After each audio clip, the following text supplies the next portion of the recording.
Okay, so the first thing I want you to do is to turn the right little toe toward the wall.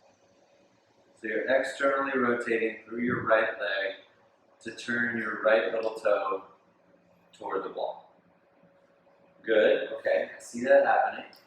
Try not to do anything too wacky with your foot. You're just rolling your leg to turn. There you go. Okay, now point through your toes and reach your right leg out at about 45 degrees or a little less. Good. So you're working with the leg, keeping your left leg straight up, taking your right leg out. Oh, there's both. Okay, and then you're going to bend your right knee and bring the sole of your right foot to your left leg. But some of you pull the knee in. I want you to try to keep the right knee out toward the wall. So go ahead and take your leg straight back up. Straight up. Good. Turn the right to big toe, or little toe out, toward the little toe direction. Reach your right leg straight out to the side at about 45 degrees. Keeping your right knee toward the wall, bend at the right knee and bring the sole of your right foot to your left leg. Like you're coming into tree pose. Okay. You're just observing. Like notice what's happening in your mind, in your body, in your arms, in your legs. Okay, and then take the foot off of the left leg, back out to the side. Try not to touch your legs with your arms at all. That's a rule here. Do not touch your legs. Take the leg back out, so come out of it the way you came into it. Unhinge at the knee, reach the leg out to the side, and then bring the legs up. And turn the toes forward. Good. Okay, now left side. Turn the left little toe toward the wall. Reach your left leg out at about 45 degrees. Hinge at the knee, and bring the sole of your foot to your right leg. Good. Unhinge at the knee, pointing through the toes, out to 45, and then bring your heels back together, and your legs straight up. Okay. Now, so basically what you're doing here is working with your legs and taking your legs into tree position in a very methodical, controlled way. Now I want you to try and do that again on the right side, but do it a little bit faster. Right leg out, you gotta keep the leg straight first, go out, then bend, hinge it in, connect, and then unconnect, disconnect, take the leg back up and out. Good, so work with that, try and bring a little bit of more speed into it, like a little bit more certainty. You know where you're going, the leg knows what it's trying to do, you're communicating with it, telling it what to do. Good, so stay with your right side, do the right side. Good, good. Back up, do your left side. Noticing any differences? Is one side a little more obedient than the other? Good, take it back out and up. Good, all right, a little faster. So we're playing with speed and certainty here. Go a little faster, out, bam, up, back. Quicker, go, do it. Good. All right. Now, you can stick with this, but if you're comfortable with it, try the same action. Take the right leg out to the side, point through the toes, reach it out, and then instead of taking it into tree, try to take your right foot into half lotus. So you're taking the outer edge of your right foot into your left hip crease. And don't use your arms. Do not use your arms. Take the leg back up. Try and do it with control. Keep your hands on the floor. Left side. Legs out. Try to flip and bring your left foot into the right hip crease like you're coming to half lotus. Doesn't matter whether it gets there or not. But just notice like how cooperative it is, where you can get it to, how your right side compares to your left side. So come back up, legs straight up, and do both sides again. Good. Good. Other side.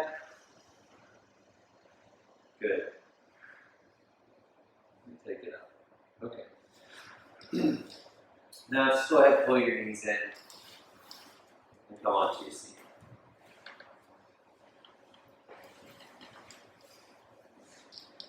Alright, and then just sitting up. Now keep your legs still. Reach your arms straight up. Arms up. Take your right leg out, or right arm out to the side. And then bring your right hand over to your left chest. Take the leg arm back up. Arm straight up. Do the other side.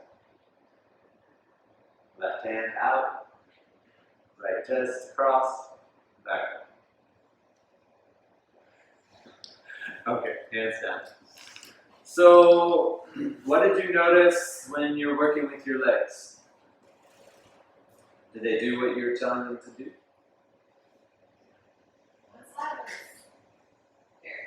Right, okay. So that's one observation that I kind of wanted, that was hoping would come forward, is that one side is more cooperative than the other. Is that true for everyone? That's true. So this is like a pretty common theme, right? And the side that's easier was probably, if you're right-handed, it's probably your right side. True? Or if you're left-handed, it's probably your left side. If you're ambidextrous, you're lucky. It might have been the same on both sides. Yes? No? That was opposite for me. It's easier, you're right-handed, but your left side is easier? Okay. So that's kind of an outlier. It's generally like the right side, whatever side you're dominant on, that side's going to be like easier for you to communicate with, to get to do what you want. But not always, right? What about when you went to work with your arms? What did you notice? Faster right away. What's that? It's faster right away. Right? Your arms are a lot more obedient, kind of do what you want them to do. It doesn't take a whole lot of concentration. Whereas with the legs, it took more concentration, yeah? So, for one thing, that exercise that we were doing and working with your legs there is a really good way to work on coming into lotus. Because it's safe and you're learning to communicate with your legs and like get them to do what the signals that you're sending, like get them to do what you want them to do.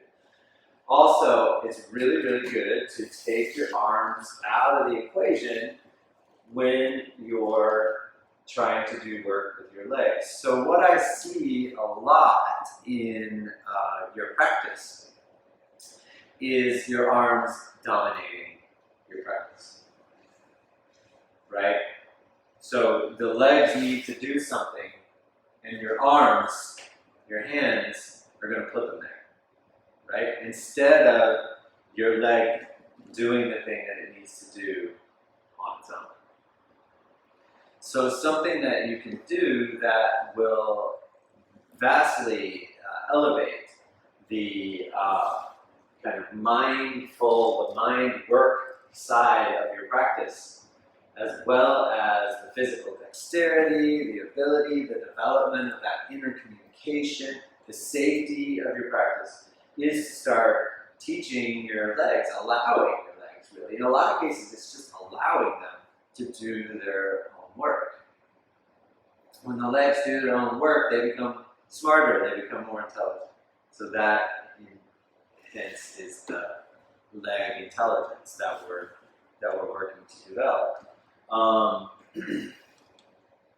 And it's always kind of nice too to tie these learnings with the Yoga Sutras. And the sutra that we've been chanting this past week, Yoga Chitta Vritti Nirodha. So I'll say it, you say it back. Yoga Chitta Vritti Nirodha. Yoga Chitta Vritti Nirodha. Together. Yoga Chitta Vritti Nirodha. So yogash, it means like yoga is. Chitta is the field of your mind, consciousness, the vast field of the mind. So you can think of the chitta like the ocean, and then the vrittis.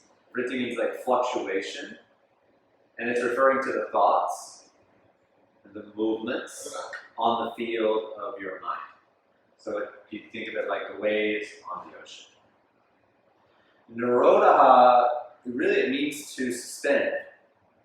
Sometimes the interpretation is to control, to slow down, to manage, to work with, to make space.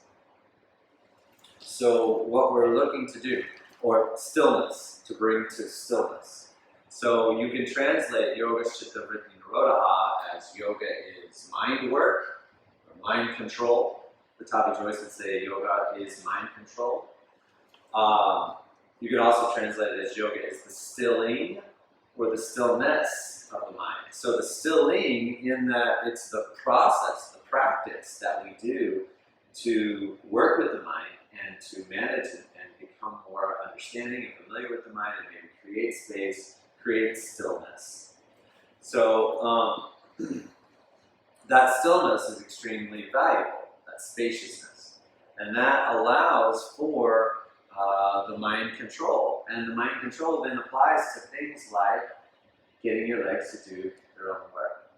So you can see these direct correlations then between the Yoga Sutras of Patanjali, the Ashtanga Yoga practice, the 8 limbs, and so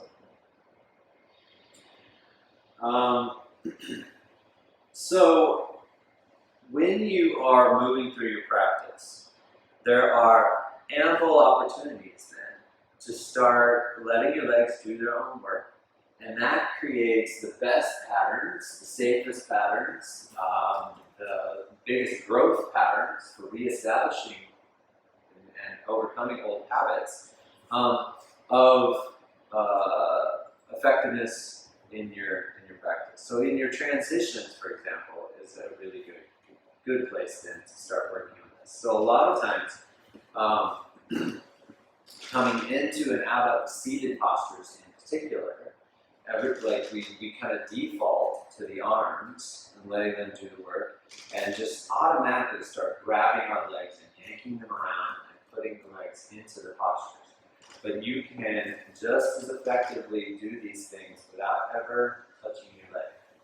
So that what you want to try to do is start to minimize the legs, the arms touching the legs. Minimize that to only when it is called for, like only when it's a necessary part of the posture. For example, boom. Okay, so you can come into Janu Sirsasana A and never touch your foot, your leg, until you take the bow. Does that make sense? Alright, so let's try that. Now, a big part of this is your bandhas. So we talk a lot about bandhas and like, what are they? Why are they important? Bandhas is like your integration. And it's an integration into your center. So this is a really good example. Just like when we did the leg workshop, or the foot workshop, and I was talking about how, like, because the feet are so far away from the head, they get like the least amount of attention from our brain, from our mind, right? So in the yoga practice, one of the things that I love is that we're mixing that up. We're giving our feet a lot of attention. We're giving our legs a lot of attention. So we're shifting down. So start to think of your command center, as you could say, not here. So this Ajna chakra, this is generally referred to as the command center, but this is like the spiritual command center. The command center for the movement of your body in and during your practice is down here, your gut. Get into your gut, get into your bandhas, and use that as your central focal point for the movement of your body. That way, you're centrally located in your body.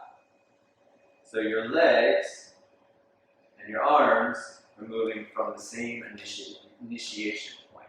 Does that make sense? So, for example, a lot of times what I see is in something like Trikonasana B, or Vritta Trikonasana, the revolved triangle. The hands are the furthest point from the center in this posture. But everybody wants to do like this. Like the hand is taking you into the posture. but it should get there last. So what you want to do is think about moving from here. So the arms are out here. I'm going to start from here, lengthen out, twist from here, let my shoulders twist, and then my arms follow. So instead of the arms taking the lead, the arms become complementary. And the legs are doing a lot of the work. They're forming your foundation. Right? So, but that way, the whole thing is like being initiated from down in quadrants. And we want to be thinking that way too when you're moving in all postures. Okay? So let's try this Jani Shasana A is generally like a little more easy, a little safer for everybody. So let's work with that. So come to downward facing dog. How you doing, Keith and Rob? Everything good there? Okay, cool. All right, so from downward facing dog, the count would be supta, hop through, sit down, straight legs. So you should not have touched your legs, right? No need to touch the legs, you hop through, sit down. And then you're coming into the posture. So that's all on supta actually, but so you're coming into the posture. So what you're going to do is bend the right knee, bring it in, drop the right knee out to the side, position the right foot against your left leg, wherever it is for you in this posture. Turn the body toward the leg, lengthen out, reach forward, catch the bind. Or even if you're not binding yet, hands are alongside the leg. That's fine too. But then in that case, you don't have to touch the leg at all. Right? And then to come out of it, inhale, head up, spine long. Exhale there. Releasing the bind. Arms are away from the legs. Bring the legs in. Hands come to the floor, not the legs. Lift up. Roll forward. Hop back. Even if you're not lifting, jumping up through, that's fine. You still don't need to touch your legs. Inhale up dog. Exhale down dog. And Chaturasha, hop through, sit down, second side. So then you start to get more, you get better at this, and you're like, hop through, sit down, shoot, shoot, boom, right there, catch. All on the inhale, and then exhale, fold forward. This is also how you, like, every movement in your body is associated with a vritti. The vrittis are the fluctuations of the mind. The body doesn't move without the mind. So the fluctuations of the mind are also caused with the movement of the body. So if you can minimize the movements of the body, or keep them controlled, you're also going to be working sort of almost in an indirect way. It's direct, but like less conscious with the mind. So you start working to do that. Not sure why I hear strings. Is it the sound okay on your end, you guys? That's our problems. It's all good? Okay. Alright. So go ahead and come back to down dog. And this time try doing this on your own and just pay attention to like what you normally do, what is your habitual instinct to do, and try not to do that. Don't touch your legs. Hop through, sit down, knee comes in, drops out, fold forward, take your bind, inhaling, exhaling. One thing I'm not Good. observing What's is that? questions. What's that? Sure. Question. Yeah. One thing I'm observing is that I'm having to draw my knee closer to my chest to get that rotation as opposed to just pulling it. Yeah. So, And that's good because so when you're coming into Jani Shasana A, something that also a lot of people do that's not a good pattern is to just immediately go to the side. That can be not so great for the knee. You want to come in, drop it out. So you're closing the knee joint and then focusing on the rotation of the hip. So this is two joints, and this joint has a little bit of medial rotation, but not a lot. It's mostly a hinge. So if you work with a closed knee joint, it's safer. So you bring it in, drop it out. That way you're also really isolating those movements and staying more conscious of what's happening. Okay? Yeah, that's a good question. And that's the kind of thing that when you start to break it down and do pay attention, you'll notice. And it's the kind of thing that you can change. So one of the things that I love about Ashtanga is that it's this constant process of transformation. And transformation comes through seeing something that you want to change and then purposely putting your mind toward changing it. You know, this whole idea that we don't change, people don't change, is bullshit. I mean, a lot of people don't change because they don't try. People can change. We change all the time. And if we're paying attention to it, we get involved in that process, we own that process, and we identify what it is we want to change, we can make big changes in our lives, who we are, and right down to who we are. And it can start with something as simple as, like, where is my leg in space, and how am I getting to Shala? And that's why the practice is so powerful. It gives you this little microcosm of the macrocosm. So that's something that David Garrigou always said a lot. You know, I mentioned him in the thing I wrote about this class, because the first time that I really noticed how dominant my right side was when he had us doing this leg exercise on the wall. And my left leg was like so much less cooperative and just wasn't listening to me. You know what I mean? And I was like, well, I want to change that. And as a result, other shifts have come. It's like you start to notice, I am leaning into the dominant patterns that I have, like the easy sort of roots that I've set in my life. And I want more balance. I want more evenness. I want more equanimity. So, work with your legs.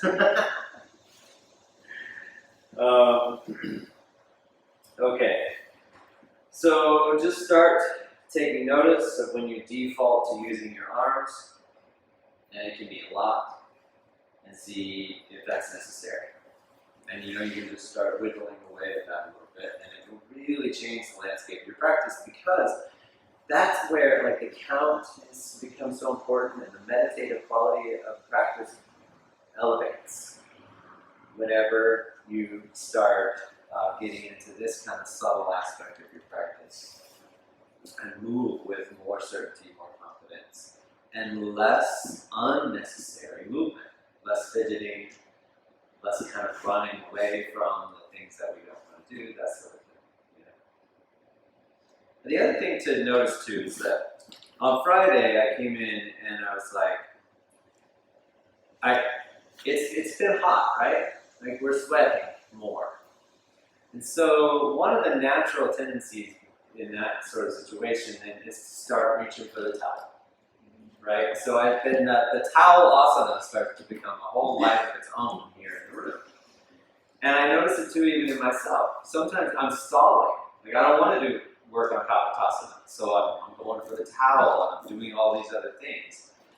So Friday I came in and I thought, you know what, I'm not even going to put a towel next to my mat. I know I'm going to sweat my butt off, but I just want to see, like, remind myself that it is possible to move through the primary series on count with no towel, still sweating. And I did, and it was fine. It was totally fine. I survived. Everything went okay. So I'm not saying don't use a towel. Like, sometimes you just really need to wipe up some sweat, but notice that too. Like, when it starts to just become a default, and it really would be okay if the sweat dripped down your face. Like, you're gonna be alright. So, and a lot of this too, then comes back to Yoga Chitta Vritti Nirodha. A lot of that mind control comes down to focus. And a big part of, again, why this method is so effective is because it's about developing focus, like stay focused. And being focused brings so much value into the rest of our lives. So, focus. All right. Any other questions? Anything come to mind? So one is half lotus in the standing sequence. Yes. You know the name. What is the name, Yeonju? Half lotus in standing sequence. Ardha Gada Padma Pashamana. No, Ardha Gada Padma Tanasana. The standing version is Ardha means half, Bada means bound, Padma is lotus, right? So half bound lotus. Tan is intense stretch, right? And then when we go to the floor, it's Ardha Gada Padma Pashamana because we're seated. We're doing a seated floor. So, Ardha Gada Padma. Yeah? Do you use the arm there? Yes, it's almost a necessity, but try to do as little as possible. Like, come into it as much as you can. Then I try, and also, when you do need to use the arms, try to use them as little as possible and as lightly as possible, right? So, coming into it, I get as far as I can, gently guide the foot the rest of the way, reach around, so minimize how much arm dominance, how much arm involvement is necessary. And let the arms play the role that they're supposed to play in the posture, right? So in that posture, the arms create the bind and contribute to the foundation once you get to the floor. Yeah? So know what they're being used for and use them in the way that God intends. God being the Yoga Karunta and Krishnamacharya.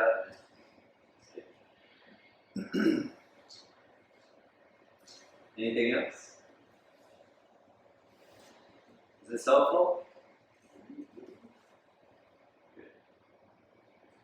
Or it's just like an armless, like sternum star egg. I've seen it a couple times. Like, trying to stretch for those single low these ones sometimes just to like just to really intensely take arms out. Yeah. They'll do like without using your arms, just keep your arms behind your back. So Barbara's asking about doing sun salutation, for example, without the use of the arms. And sometimes that's a necessity. So for the past month, I've been trying to rest the shoulder, and so a big part of my practice then was figuring out like what I could do, and what elements of Surya Namaskar, for example, I could still do without using my shoulder like I usually do, without putting any pressure on it. So essentially, it's like without using the arms. And that is something that's something you can experiment with at any time, and it can be valuable because we never know, for instance, when an injury might happen or when we might lose our arms. It happens. And you don't have to stop practicing just because you don't have these limbs, and it can even come down to visualization as an aspect of the practice. Imagine if you were a quadriplegic. Like, does that mean you can't be a yogi, you can't do asana? No, not necessarily. So there's value to that. And what I was doing this past week, or past month, was for Surya Namaskar A, let's see where I can go. I was like, I did take the arms up, and then came down, and then I would bend, so I'd inhale here, third position. So I could do first, second, and third position. And then I would bend my knees a lot, come all the way down to my knees, walk my hands forward, inhale like in cat-cow kind of thing, and then exhale and come back to downward facing, or to child's pose instead of downward facing dog. And sometimes I would find like I even did it this way, with my toes tucked under, the balls of my feet to the floor, so that it mimicked downward dog a little bit more, and maybe not take my head to the floor. And then from there, to get forward, I would step the foot between the hands, the other foot between the hands. Inhale. Exhale, pull down. Inhale, come up. But you could take the arms out of the equation completely and not take them up. That felt really nice. Did it? No, I bet that felt really good. Yeah, so you can see it on the rotation. Yeah. Yeah.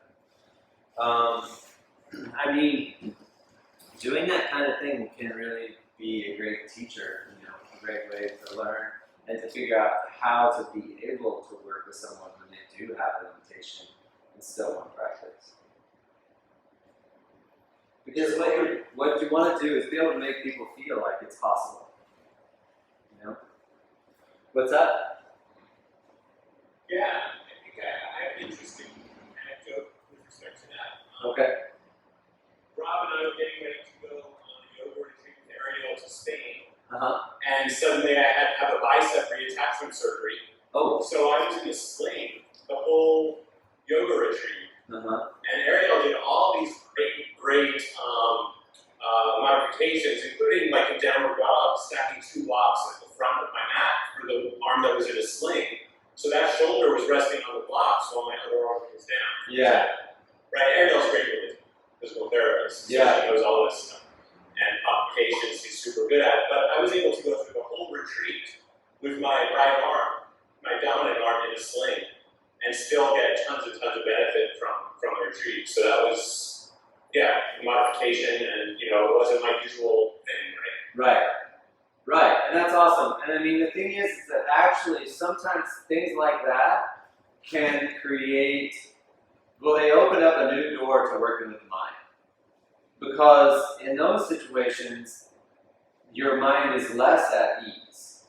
You're challenged, you're maybe frustrated, maybe angry, maybe sad. A lot of emotions can come from having some physical limitation, and so then the mind work that's presented to you is even more rich. It's an even more rich field for yoga chitta vritti, naroda, for cultivating equanimity. And the Rinpoche at the monastery in Nepal, Chokyi Rinpoche, he talks about that a lot. Like that adversity, times of adversity, times of great challenge are the most opportune times for deep practice. But that is another example of where the person who can see that and go into that is rare. We're more inclined to go the other way, to look for somebody to fix our problem. You know what I mean? For some sort of escape hatch. This is the opposite of that. But it's really great when you have a teacher like Ariel who's there to support you through that experience, and then you're willing to go with it, because that's the other thing. A lot of times people are not. So you got to be committed to your own recovery.